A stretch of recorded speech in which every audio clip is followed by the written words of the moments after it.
Captain Ava Reynolds had faced turbulence before. She'd flown through blizzards in Alaska, dust storms over the Middle East, and crosswinds that could flip a lesser pilot upside down. But nothing compared to the monstrous storm brewing over the Pacific that night. The weather radar had warned her of moderate instability, but the glowing patches of red and purple spreading across her cockpit screen told a different story. This wasn't just instability, it was chaos waiting to happen. Ava adjusted her headset. "Control, this is Cargo 742. Visibility dropping fast." "I might need a new course vector," Static answered her. Then silence. She frowned. The connection was gone. The aircraft, a massive C-130 Hercules loaded with over 10 tons of medical supplies, trembled as wind buffeted its metal frame. Somewhere far below, on the island of Tanoa, a desperate community of 300 people waited. The cargo she carried wasn't just supplies. It was survival, vaccines, antibiotics, blood units, and portable oxygen systems. The island's clinic had radioed in a single plea hours earlier. "Without this shipment, people will start dying tomorrow." Ava checked her instruments again. The storm's eye loomed ahead like a black wall, the kind of sky that made even the stars disappear. She could turn back, but the nearest safe airport was over 400 miles behind her. The fuel calculations weren't in her favor. She took a slow breath and whispered, "We're going through." Lightning flashed so close, it turned the cockpit white for an instant. A deafening crack followed. Then came the jolt, the kind that made your heart stop before your brain could catch up. The left engine had been hit. Warning lights exploded across her dashboard. "Engine 2 failure," she muttered, flipping switches with precise, practiced calm. The plane lurched to one side as the wind howled through the fuselage. Boxes shifted in the cargo bay despite the safety nets. She could feel the aircraft losing altitude. For a split second, fear clawed at her chest. But then instinct, that unshakable military training buried deep within her, took over. "Balance the thrust. Trim it. Keep it level," she said to herself, hands steady on the yoke. The radio was still dead. She was flying blind, alone, with one good engine and a storm determined to tear her apart. Outside, rain hammered against the windshield, erasing the horizon. The cockpit lights flickered. Ava glanced at the photo taped beside her altimeter. Her father in his Air Force uniform, standing proudly beside a young Ava on the tarmac of Nellis Air Base. He taught her the first rule of flight. You never fight the sky. "You learn to dance with it," she smiled faintly. "Guess we're dancing again, Dad." Using the aircraft's rudder and a touch of reverse thrust, she steadied the C-130, keeping it from spiraling into the ocean. She calculated the glide path. If she lost another engine, she'd have about 12 minutes before impact. "Not an option," she muttered. The turbulence grew worse. Loose equipment rattled. Each minute felt like an hour.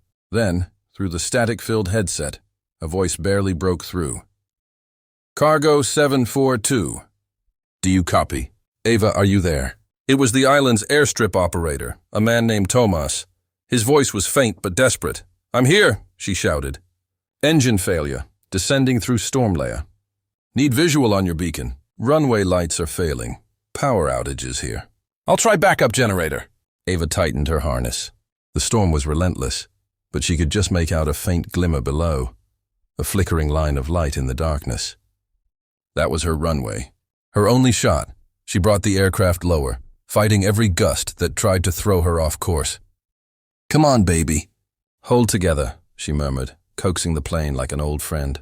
The wind roared, wings shuddering violently, and water streamed across the cockpit glass. At 3,000 feet, the altimeter spun erratically. Her heart raced. The lights vanished again, total darkness.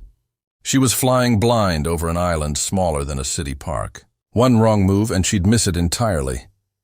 Then, in the distance, a single flare shot upward, bright orange against the storm clouds. Someone on the ground had fired it, marking the airstrip manually. Ava locked onto it. "Got you," she whispered. Descending fast, she pulled every ounce of control the wounded aircraft had left. The ground rushed up to meet her. The landing gear scraped against the uneven strip with a thunderous roar. The plane bounced once, twice, before slamming down hard and skidding through sheets of water. For a terrifying moment, she thought she'd overshoot. But the brakes caught. The aircraft groaned to a halt. Silence. Ava sat there, breathing hard, rain drumming on the fuselage like applause. Her hands were shaking, but she was alive. And so were the 300 people who now had a chance to live because of what lay in her cargo hold. Moments later, islanders ran toward the plane, waving flashlights and shouting with relief. Thomas climbed up the ladder, soaking wet, his voice breaking. "We thought you were gone." Ava smiled wearily, removing her headset. "Almost was," she said, "but I don't go down easy." As dawn broke over Tanoa, the sky cleared, calm after chaos. The villagers unloaded the supplies while Ava leaned against the wing of her battered aircraft, watching the sunrise. In that light, she didn't look like a pilot who had cheated death. She looked like someone who had simply done what needed to be done, and for her, that was enough. With 300 lives depending on her, Captain Ava Reynolds faced a moment that would define her forever. The aircraft shuddered violently, its left engine trailing smoke and sparks into the endless black of the storm. The cockpit lights flickered, and warning alarms screamed like sirens in her ears. Every pilot's instinct told her to climb, to escape, to find clearer skies. But there were no clear skies within reach. She glanced at the radar. The island of Tanoa lay just 60 nautical miles ahead, a small speck in the ocean. Her fuel gauges dipped lower every second, the right engine fighting to keep the massive plane airborne. The C-130 Hercules wasn't designed to glide gracefully. It was a beast of steel and muscle, built for endurance, not elegance. And yet that was exactly what Ava needed to do, make it glide, her breathing steadied. Her hands, though damp with sweat, were firm on the yoke. She had been in worse situations, or so she told herself. In truth, nothing compared to this. One wrong move and she wouldn't just lose the plane. She'd lose the cargo, the medicine, the vaccines, the blood, and the fragile hope of 300 people praying for her arrival. "Come on, girl," she whispered to the aircraft, the way a rider speaks to a wounded horse. "We're not done yet." The storm howled louder, slamming into the plane with the force of a giant's hand. Ava could feel the wings flexing under the strain. Lightning flashed, painting the clouds in electric white. Each flash illuminated her face, calm, focused, defiant. She shut down the failing engine completely. It was a gamble. Keeping it running risked fire. Turning it off meant trusting her one remaining engine to do the impossible. But Ava was no stranger to impossible. Her thumb hovered over the switch for a long second. Then she pressed it. The cockpit fell eerily quiet, save for the hum of the single working engine and the drumming of rain against metal. One side of the aircraft sagged slightly, as though mourning the loss of its power. She adjusted the trim manually, her fingers flying over the controls, countering the imbalance. "Okay," she murmured. "We glide." The descent began. Gradual at first, then faster as the storm's downdrafts pushed against her. She adjusted again, feathering the propellers, coaxing the wounded plane to stay aloft. Her body moved as one with the aircraft, every tilt of her wrist guiding it through invisible waves of wind. Outside, visibility dropped to nearly zero. It was like flying through milk. The rain hit harder, each droplet like a bullet against the glass. The turbulence wasn't just brutal, it was merciless. The plane jolted, throwing her forward against the harness. Her coffee cup lifted off the console and spilled across the instruments, a brown smear of chaos. She ignored it. Her eyes were locked on the altimeter, ticking down too quickly. 1,000 feet, 500 feet, 200 feet. "Easy now," she said softly, as if the plane could hear her. Her headset crackled suddenly, a burst of static, then a faint voice. "Captain Reynolds, do you copy? Runway lights, visibility near zero. Wind 35 knots cross." It was Thomas again, the island's operator. The connection was weak, fading in and out like a ghost. "Copy, Thomas," she shouted. "I'm on final approach. Tell your people to light the flare path. Any light they can get." Static swallowed her reply, but she didn't need confirmation. She trusted them to do what they could. The island came into view as a blur of darkness below, surrounded by the angry churn of waves. Somewhere on that speck was a thin strip of runway barely long enough for a cargo plane, and Ava had to hit it dead on. There was no room for a second attempt, not today. she whispered, a fierce mantra rising in her chest. Not on my watch. She lowered the landing gear manually. The hydraulic system had failed under the lightning strike. A heavy thud told her at least one wheel was locked in place. The rest, she'd find out soon enough. 1,000 feet, 3,000. Her eyes strained through the sheet of rain. And then, like tiny stars, and she saw them, flickering orange dots along the ground. The villagers had lined the runway with burning torches and vehicle headlights, risking the storm to guide her home. Her throat tightened. There you are. She angled the nose downward slightly, aligning with the glowing path.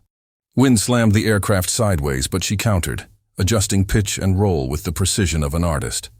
Every movement was instinct, every breath a calculation. Steady, steady. The ground surged closer. The crosswinds clawed at her wings, trying to push her off course. At 200 feet, she made her final adjustment. A slight bank left, a level pitch. Then she pulled the throttles back. The wheels hit the ground with a thunderous jolt. The plane bounced once, twice, the second impact nearly sending it veering off the strip. She wrestled the yoke, slamming the brakes and reversing thrust. The roar filled the cockpit as the engines fought against the plane's forward momentum. Rain sprayed across the windshield. The runway lights blurred past. For a terrifying second, she thought she'd overshoot and end up in the trees beyond. Then, silence. The aircraft skidded to a halt. The only sound was the hiss of cooling metal and her own heartbeat thundering in her ears. Ava exhaled slowly, her hands trembling for the first time. Outside, the villagers erupted into cheers, their torches waving wildly in the wind. She leaned back in her seat, whispering, "We made it." Within minutes, islanders surrounded the aircraft, unloading the precious cargo with urgency and gratitude. Doctors rushed to the crates of medicine. Thomas climbed up to the cockpit window, shouting above the storm, "Captain Reynolds! You did it. They're alive because of you." Ava smiled tiredly. They're alive because we didn't give up. As the storm began to fade and dawn hinted on the horizon, Ava stepped down from the aircraft. She looked back at the weather-beaten plane, its metal scarred and smoking, and felt a strange sense of peace. It wasn't the smoothest landing she'd ever made, but it was the one that mattered most. News of the miraculous landing spread like wildfire.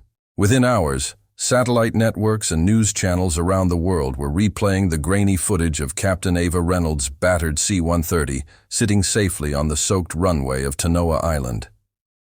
The image became a symbol of human courage, a lone plane that had defied a storm, a woman who had refused to surrender.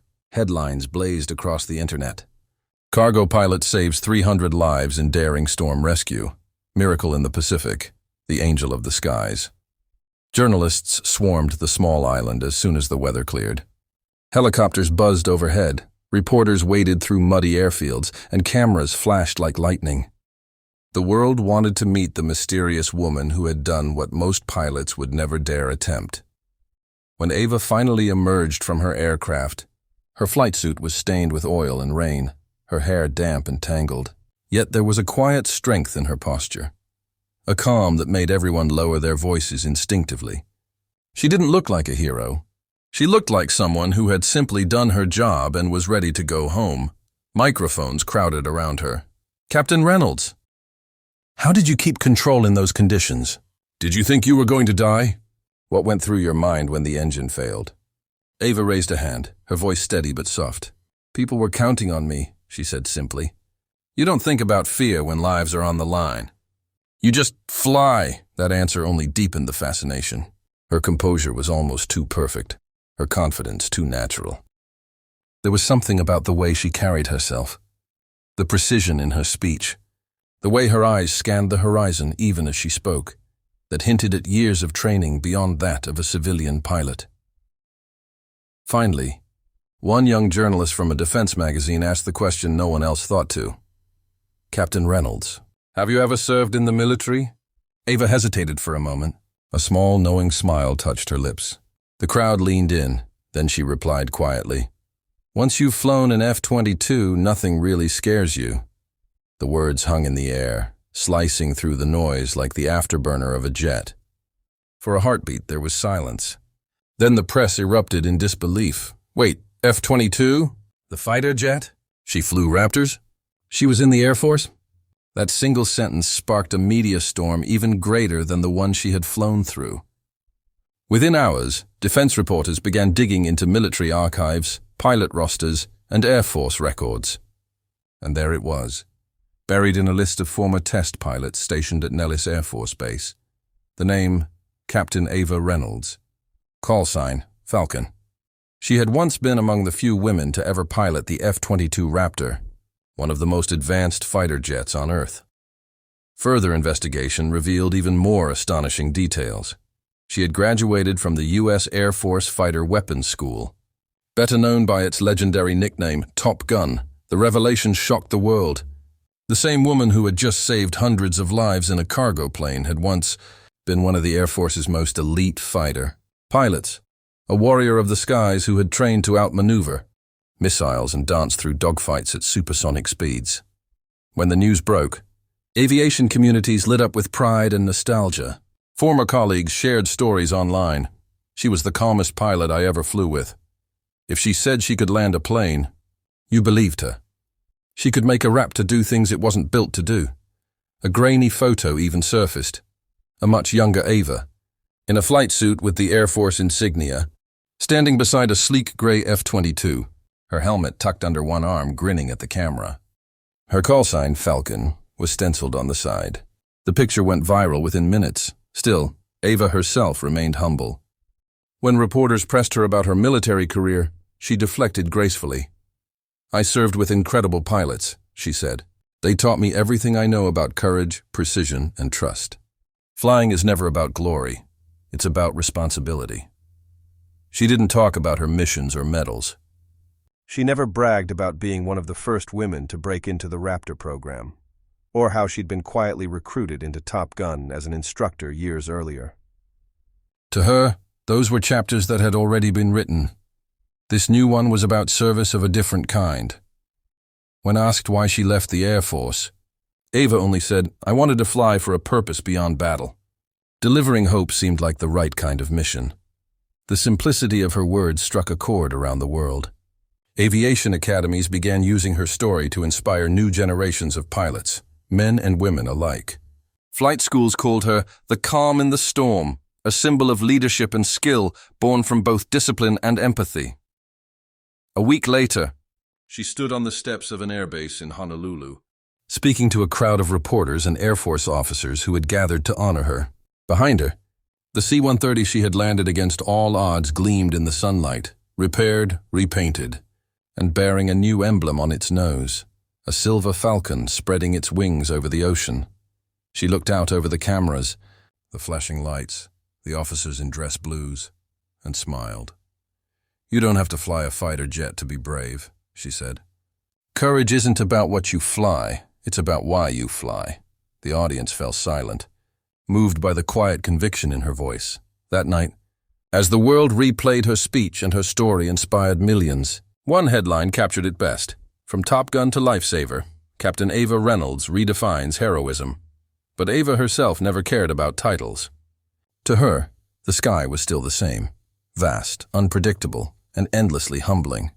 And somewhere between the roar of a fighter jet and the steady hum of a cargo plane, she had found her purpose. Ava Reynolds never sought fame. Even as the world celebrated her as a hero, she remained the same quiet, grounded woman she had always been. When reporters crowded around her, eager to turn her into a legend, she simply smiled and said, "A real pilot doesn't fly for glory. She flies for those who can't." Those words, simple yet powerful, echoed far beyond the airfield. They were printed on magazine covers, quoted in speeches, and painted on the walls of aviation academies around the world. But to Ava, they weren't meant as poetry. They were truth. In the weeks following her miraculous landing, Ava stayed on Tanoa Island to help oversee the distribution of supplies. She worked side by side with the doctors, carrying crates, checking manifests, and comforting the families who had gathered to thank her. One little girl, no older than 7, handed her a handmade necklace of seashells and whispered, "You brought my mama's medicine." Ava knelt down, eyes misting, and placed the necklace gently around her own neck. She wore it every flight after that. When the time came to return home, the villagers lined up along the runway, waving palm branches as her repaired C-130 rumbled back into the sky. As she lifted off, she looked down at the island, the same strip of land she had nearly died trying to reach, and smiled. It wasn't the medals or interviews that made it worth it. It was knowing that 300 people could wake up tomorrow because she hadn't given up today. Back in the United States, invitations flooded her inbox. Talk shows, conferences, award ceremonies. The Air Force even offered to restore her rank and bring her back as an instructor. But Ava declined most of them. She wasn't interested in being a celebrity pilot. Fame flies high, she once told a reporter, but it crashes fast. Purpose, that's what keeps you in the air. Still, she couldn't escape her growing legend. Aviation schools began teaching the Reynolds descent, a case study of how a single-engine C-130, piloted manually through a Pacific superstorm, could be landed with precision, control, and sheer willpower. Flight simulators recreated her storm for training purposes. Trainees would take the controls, sweating as they fought turbulence and engine failure, trying to match her glide path. None could. The instructors would smile and remind them, it's not just about the controls. It's about the heart behind them. Ava soon began receiving letters from all over the world. Young cadets, commercial pilots, even children who dreamed of the sky. One read, "Captain Reynolds, I used to think heroes only wore capes. Now I know they wear flight suits." Another said, "Because of you, I applied to pilot school, and I'm not afraid anymore." For Ava, that was enough reward. Months later, she was invited to give a guest lecture at the U.S. Air Force Academy. Standing before hundreds of cadets in crisp blue uniforms, she looked out at their eager faces full of ambition, nerves, and dreams. She began quietly. When you fly, you carry more than cargo. You carry lives. You carry trust.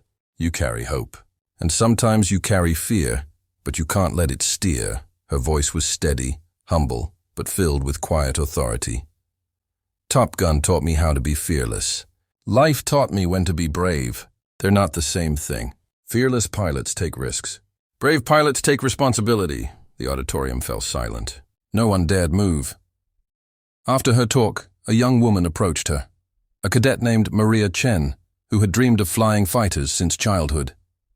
"Ma'am," she said shyly, "I want to be like you someday." Ava smiled. "Don't be like me," she replied. "Be better. Fly further. And when the world tells you you can't, take off anyway." That night, Maria wrote those words in her journal. Years later, she would go on to become the first female commander of a global humanitarian flight squadron, one that Ava helped found.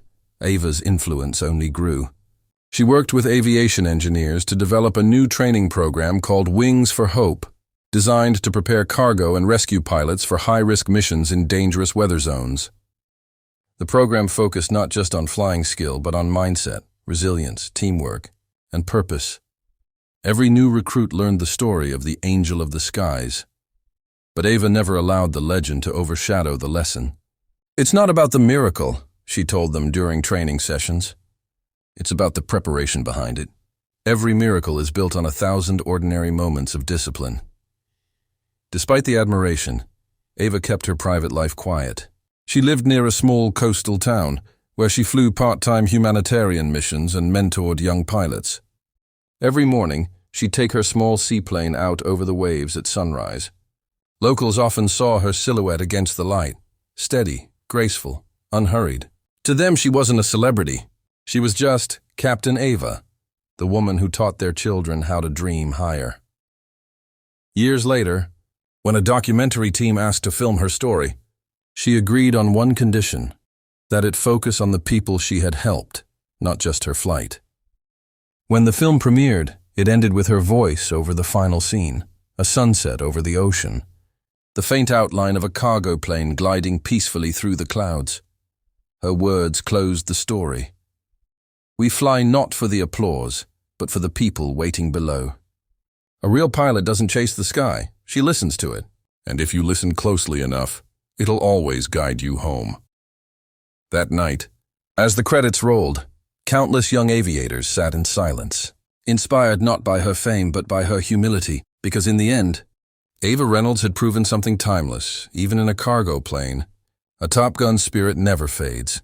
It simply finds a new horizon to chase.